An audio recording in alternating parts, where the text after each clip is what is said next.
isi dutuye isi y'amafaranga aho buri wese aho yihugiye ashaka icyamubeshaho ibyo bigatuma rimwe na rimwe yibagirwa n'abavandimwe be kubera icyo benshi bita kubura umwanya ambizi. Biragoye kubona umuntu ubona igikorwa mugenzi we yakoze akakishimira ndetse akumva yagitangira ishimwe kandi mu by'ukuri nta yindi nyungu abifitemo. Yago TV show, Tijara Kabendera, Bakti ni bamwe mu byamamare mu itangazamakuru byakoze inkuru maze zikora ku mutima wa Hadi Shumbusho Asumani nawe afata umwanya wo kubagororera.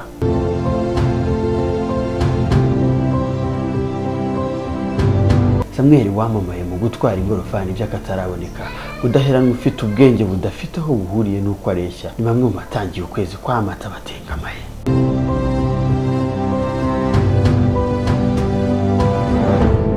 Umugoroba kuri wa gatanu tariki ya mbere Mata umwaka 2022 nibwo ikigo gishinzwe gukwirakwiza amazi hirya no hino ku isi cyasozaga umwaka. Umuyobozi wacyo yakubise agatima impembero yibuka ko hari abamufashije kugera ku bukungu afite kugeza ubu maze nawe abaha ingororano zabo. Ese ubundi mwatumaze amatsiko Paakkam ni iki?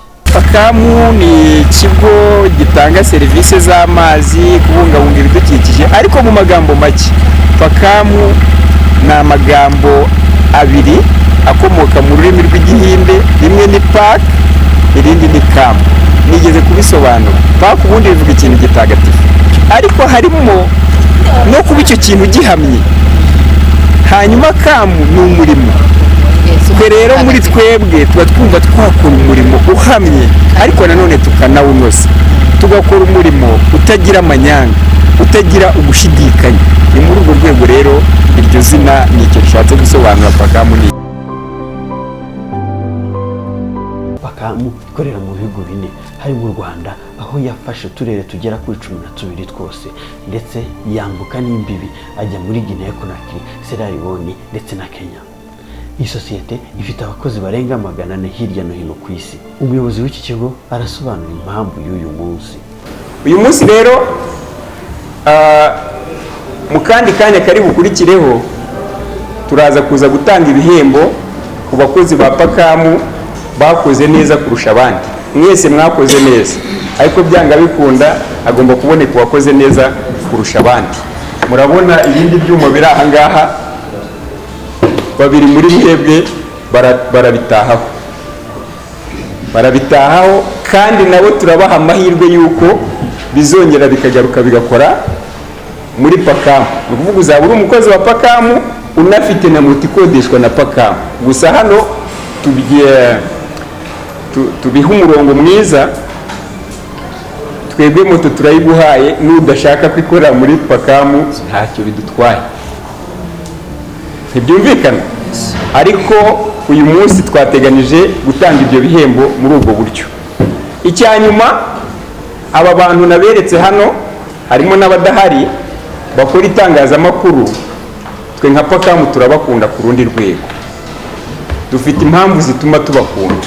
Niyo mugaragaje aba bantu tukabafasha bakaba abandi bantu, twe duhamya ko hari icyo muba mumariye igihugu.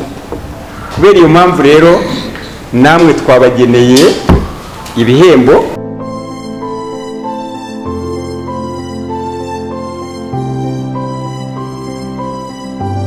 Abanyamahirwe navuze haruguru babimburiwe na Samuel wabonye ko ingorofani yahinduka indege maze ahabwa moto ifite agaciro karenga miliyoni 2. Ese uyu Samuel haje amukurikiyeho iki? Nari mugongeye hano ku Muhima. Icyo ni kimwe.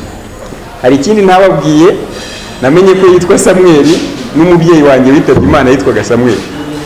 Ubwo yitiranwa na data. Nkaho bidahagije avuka mu karere ka Rusizi. Akarere ka Rusizi ni kamwe mu turere natwo dukoreramo. Turashaka rero nanone kumuha ibintu bitatu. Sinzi uburyo turi ubigenze kugira ngo bibe byubahitse by'ikirenga. Icya mbere turamugira umukozi wa Paakkam.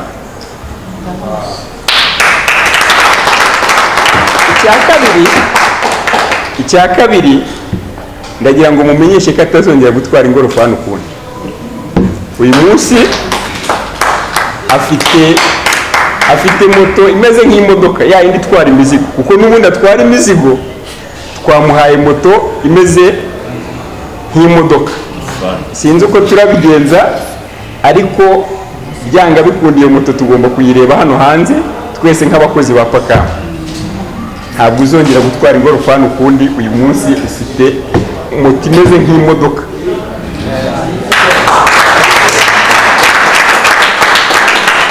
Hanyuma icya gatatu, kubera ko iyo moto itwara imizigo kandi Paakkam mu byo dutwara baba tekinisiye nawe mbaza muri he, kwa kundi ibikoresho rimwe na rimwe mumbwira ngo byatinze kubageraho sinzi ibiki n'ibiki, na moto ye turahindukira tuyiha akazi ijye ibagezaho ibikoresho aho muri.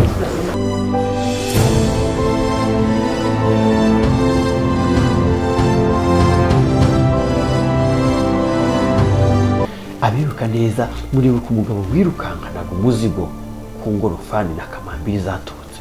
Burya twaje guhishurirwa ko Haji Asumani yaramunyuze hejuru kubera kumugendera nabi. Samuel ati uyu mugabo nubwo yarangonze ariko n'ubwa mbere mubonye. Nishimye cyane rwose bishoboka, sinzi ko muzaza kuba nibonye nishimye cyane. Watwaraga ingorofani kuri buriya buryo iyi moto izayikoresha gute, umusaruro uzavamo n'ubuhe? Uzabyaza umusaruro nk'uko nabyazaga ingorofani umusaruro, gutwara umuzigo kugenda neza muri kaburimbo neza nishimye. Kandi uwafashe iriya video wamubwira ayahe magambo aka kanya? Ndamushimira igihe cyose ndamushimira nkoreye ibintu byiza. Yago wakoze bwa mbere inkuru yawe ari hano, uramubwira iki? Yago ni umubyeyi wanjye, ni umuntu mwiza cyane, Imana izajya mumbera umugisha. Amen. Reka tujye kuri Paakkam. Paakkam wari usanzwe uyizi? Ntabwo nari nyizi. Wayimenye ryari? Aka kanya Paakkam wowe bagusobanurira icyo ikora n'uko ikora. Turi muri sale batubwiye ko mu byo uhabwa harimo guhabwa akazi na Paakkam, guhabwa moto ndetse ugahitamo n'icyo ushaka. Uri tayari gukora muri Paakkam? Ndi tayari kabisa. Baba kandi ngo mugire amafaranga menshi Paakkam mushaka bazaguhemuza aho. Oya, ndi tayari ngiye gukora neza mboretse.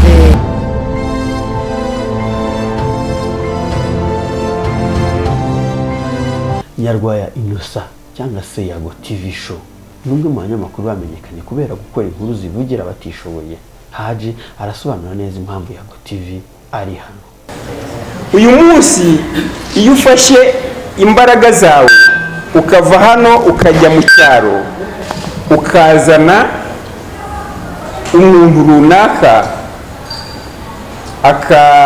akaza abantu bakamumenya bakamufasha, njye ntabwo mpamya ko bihagije kuri wowe nubwo tutabona icyo tuguha. Ariko uyu munsi ndagira ngo ba basore mwagiye he, ariko murahari, mumpe biriya bikombe byanjye mbishyikiriza abanyamakuru. Yago wari umaze gushyikirizwa ishimwe rye ringana n'igikombe ndetse na sheke 500. Yavuze ko uyu ari papa w'i Kigali kandi akaba umuntu mu bantu umuvanye ku giti amugira umuntu. Uyu mupapa ubu ngubu mwita papa wanjye w'i Kigali kubera ko mfite papa wo mu nda wambyaye wabanye na mama baranyibaruka, ninjye bucura mu rugo mu muryango w'abantu 10. Uyu mupapa rero duhura bwa mbere twaraganiriye, ariko numva n'umuntu. Hari igihe ushakisha umuntu mu bantu ukamubura. Aba mwese ko muri hano ndabona mukuzemo, reka nkoreshe iyo mvugo. Hari igihe ushakisha umuntu mu bantu ukamubura. Rero nganira nawe nahise mbibona ko ari umuntu, ndavuga ni mvuye ku giti mbonye umuntu. Hari amagambo yambwiye akomeye cyane, ndetse mubwira n'igitekerezo nari mfite cy'ibyo narimo gutegura. Ntabwo ibi ngibi ampaye cyangwa kuba ampaye kino gikombe ndetse no muri envelope ntabwo ndamenye kirimo, ariko ugaraza kukivuga. Ibi ngibi ampaye ntaho bihuriye n'ibyo yampaye tugihura yampaye ibirenze ibi ngibi, kubera ko tugihura yampaye ijambo, tugihura yampaye inkomezi y'ibyo nkora kandi ambwira ko abikurikirana. Nyuma yo kumenya CV ye nahise numva ko ampaye ikintu gikomeye, kubera ko nashatse amakuru ye atabizi, nifuza kumenya byigiyeyo cyane. Hanyuma maze kumumenya naje gusanga yari ampaye ikintu gikomeye umunsi nahuraga nawe, twahuriye kuri hoteli yitwa Classic Hotel hariya Sonatibe turaganira, ariko yampaye ijambo rikomeye cyane na n'uyu munsi nyigenderaho. Muri icyo gihe kandi ntabwo yarekeye aho, yahise ambaza ati nabonye hari umuntu wemereye kuzagufasha gukora ubukwe ari we Inyogoye. Uyu mpapa na nyambabwire ko yampaye contribution y'inkwano y'ibihumbi 500. Nishimye.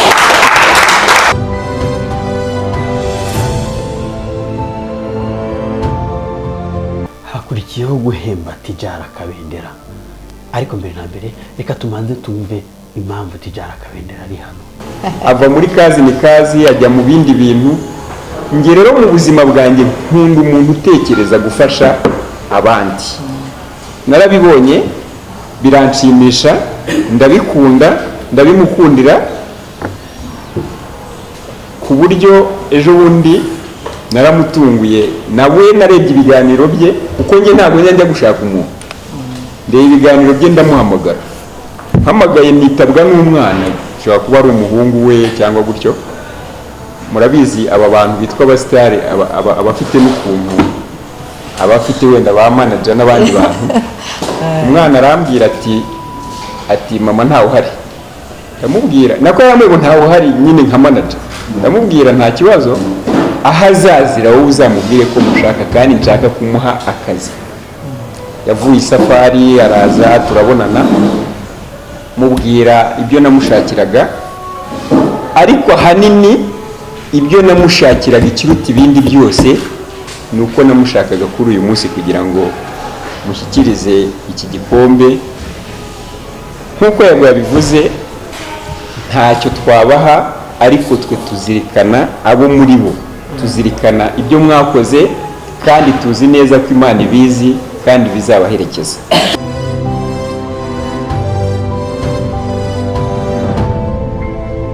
Tijara Kabendera yashatse kurira, ariko yibuka ko benshi bamuri imbere abakuriye, maze mu kiniga cyinshi avuga ko uyu mugabo ari mu batumye aguma mu mwuga w'itangazamakuru, kandi mu gihe gito turabona umusaruro ibiganiro bamaze iminsi bizatanga. Aha sinaharenze ingohe, nashyizemo agakeregeshwa k'amakuru AFM TV yamenye, avuga ko Tijara Kabendera akubutse i Dubai, aho yagiye kugura ibikoresho byakataraboneka bigiye kumufasha gushinga televiziyo. Ibi azabifashwamo na Haji Asumani, ariko ibi byose Tijara Kabendera hari uko yabonye uguze. Ngenda za kuvuga bike, simvuga byinshi kuko ngira emotion cyane. Haji ntago njya kure Yago, ntago ari umuntu utangaje.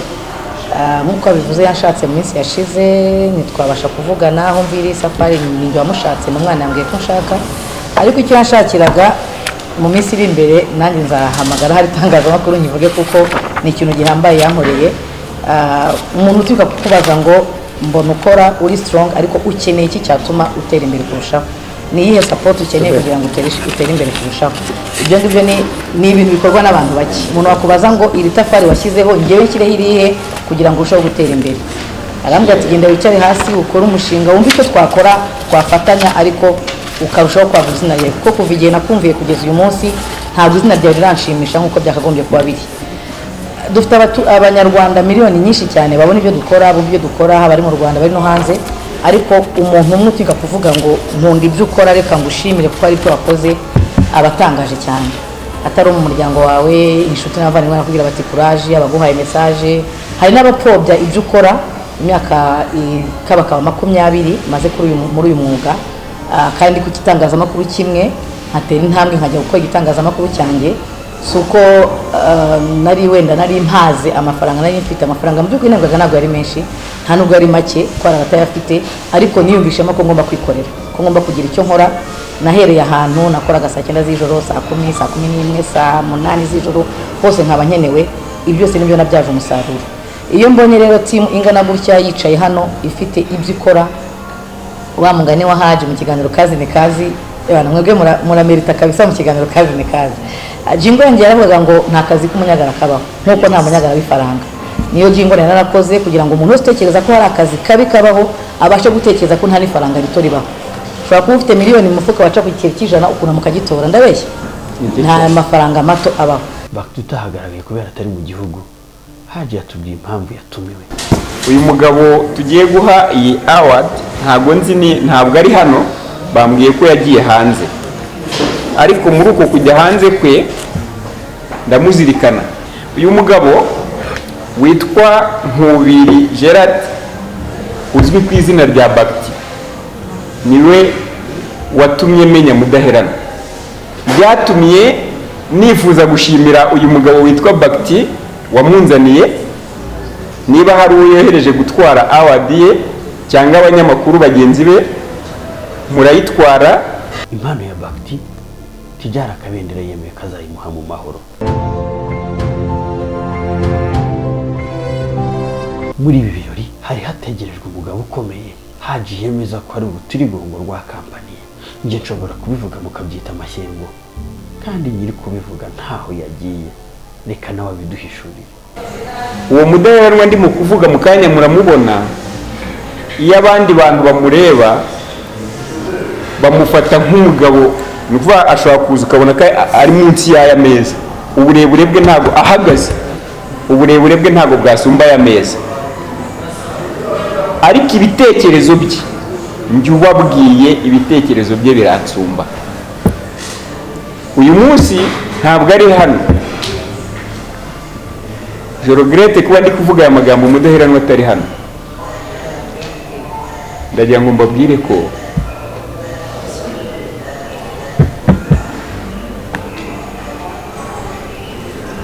ibintu bijya binanira.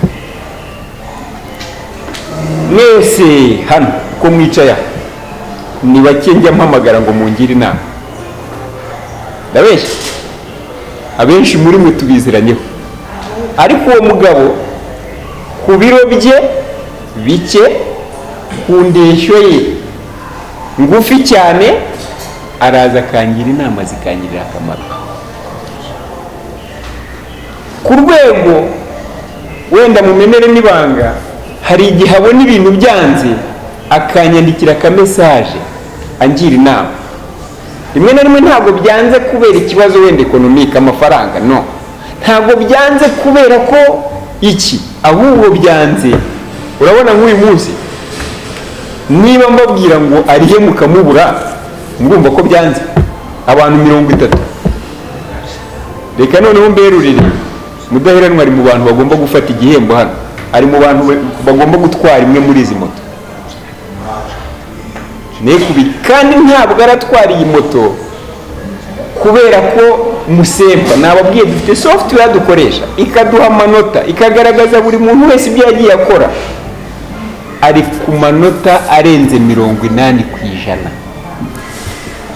Uyu munsi ngewe nawe turi abasore barebare dufite imbaraga. Ungure software yababereka amanota mufite, harimo n'abari muri mwebwe bafite amanota 15%, kandi buri kwezi ubona umushahara n'iki ibintu byose ukeneye urabibona. Ufite amanota angahe? 15. Mudaheranwa afite angahe? 80 kugenda hejuru. Rero iki kintu uyu mugabo Mudaheranwa nyuma yo guhabwa igihembo cya moto ifite agaciro ka miliyoni 2, ntabwo yaheranywe n'ijambo n'abavuze akari ku mutima. Ntabwo uzayishyikira. Iyi moto ni ukuyishakira umushoferi akajya yitwara, akajya gutwara, akajya ntwara. Iyi moto ihawe na Paakkam, umaze umwaka urenga ukorera. Wowe uko niba wibuka neza winjiye muri Paakkam ryari? Inyuma hanga abashaka kwifotoza muri 1999 mu kwezi kwa 2019. Ubwo ninjiyemo. Imyaka igiye kuba 2. Yego. Winjiyemo baguha akazi, wowe ubwawe uravuga uti aka kazi nzakabasha. Wumvaga bishoboka ko wahabwa akazi mbere yuko winjira muri Paakkam? Hari akandi kazi wakoraga? Ninjira muri Paakkam nabaga mu rugo, nta kazi nagiraga. Kubera iki? Nta kazi nagiraga, nabaga mu rugo gusa. Ndi wa muntu udashobotse nyine, ndi umukene utereye aho. Kuko utari washatse akazi mbere yuko winjira muri Paakkam? Ntabwo byankundiye, byari byarananiye. Wenda akazi baguhaga ntabwo kabaga kajyanye n'ubushobozi bwawe, kubera wenda uko uremye, ntabwo batika kuguha akazi, byatewaga n'iki? Urabona nta muntu ashobora kumpa akazi kuko wabonaga ko ntabyo nashobora muri jewe. Uyu mugabo aguhamagaye akwemerera akazi wabyakiriye ute? Yarampamagaye nanjye numva birantunguye. Aravuga ngo ngiye kuguha akazi. Aravuga ati uze unsange mu rugo ngo hanyuma nguha akazi numva ni ibintu bintunguye numva ntibyanashoboka utambwiye ko utagashobora naravuze ntireka ngende umuntu wemeye kumpa akazi buriya ashobora kuba afite n'ibintu ushobora kuba nashobora nakora mpita nza rero ndazana ako yaguhaye wumvishe wagashobora yarakampaye rwose mbona ndagashoboye nta kibazo gihari pe mu byaje yavuze ko uko waje winjiye mu kazi nyuma yaho ugenda umenya n'ibikoresho wabasha kuba watanga amazi yavuze n'ibindi birenzeho wagiye wigira mu kazi kandi wabasha gukora uyu munsi wabyize igihe kingana iki wabyigiraga iki njyewe nabaye nkigeramo mbana n'abantu babikora noneho bintera ishyaka ryo kuvuga ngo nanjye ibi bintu mbyige mbimenye uyu munsi nanone tuvugana rwose ndakubwira ngo nta kibazo cyavuka niyo naba mpari njyenyine muri Paakkam wow ubu ngubu hari wenyine Paakkam yakomeza ikaba rwose numva nta cyahungabana byaguhaye iyihe nyigisho kuba winjiye muri Paakkam ura n'umugabo nka Haji baguha akazi umazemo imyaka uyu munsi duhagaze aha twaje kubera wowe itangazamakuru ryose riba ryaje kubera wowe baje kureba uwo mukozi wahize abandi bakunda company ihemba abakozi bitwaye neza mu mwaka cyangwa mu myaka 2 uri umwe muri abo bakozi bitwaye neza biraguha iki mu mutima biraguha iki cyifuzo cy'imbere njyewe ibi bintu ikintu birimo kumpa birampa isura nziza mba numva nishimye cyane njya kuva muri Rwamagana naje ndi wa muntu n'ubu abantu bashobora kuba abambonye mbere bambona n'ubu ngubu urabona ko hari itandukaniro rihari ubuzima bwarahindutse cyane ariko naje abatifuza gutanga akazi ku bantu bafite ubumuga nk'ubwawe cyangwa bafite ubumuga butandukanye n'ubwawe ariko bafite ubumuga akumva yuko arimo aramusubiza inyuma mu iterambere kubera ko afite ubumuga runaka wabaha ubuhe butumwa kano kanya ubutumwa nabaha burya bajya bamenya ko ikintu cya mbere ugira ibitekerezo nicyo kintu burya umuntu yatekereza umuntu mu bintu udatekereza ariko ibitekereza byanga bikunda bajya bamenya ko umuntu aba ari umuntu aba yakora Haji bamusezeranye iki kano kanya na Paakkam urayisezeranye iki kano kanya ubu aka kanya rero nanjye biba numva byandenze ikintu nasezeranya mbere na mbere Haji ni ugukora neza imirimo nshinzwe uko bikwiye kandi nkarwanira kuzamura ikigo cyacu kikajya imbere uko byajyana kose